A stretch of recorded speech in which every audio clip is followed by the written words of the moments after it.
Problem 25. We use reciprocal identities and ratio identities to transform cosecant x and contingent x. So we get the common denominator. You see, sin x becomes common denominator.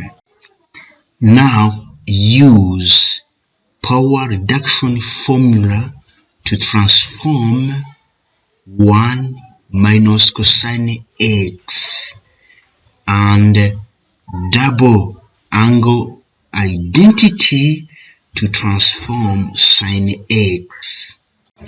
Sine over cosine give tangent. The integral of tangent is a standard integral. We find it from the table of integration. Let me show. The following is an explanation of all we did above. This is what we call power reduction identities.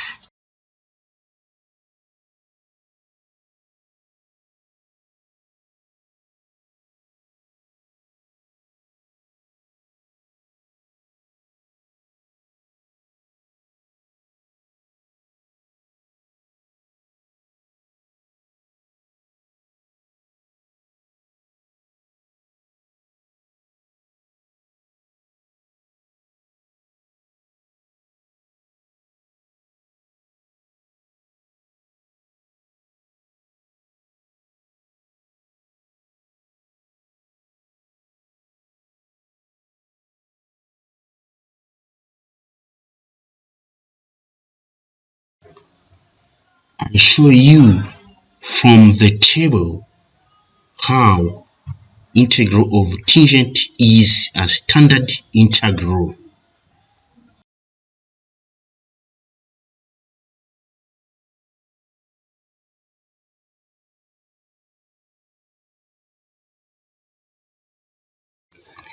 Thank you for watching. If you need any help, please contact me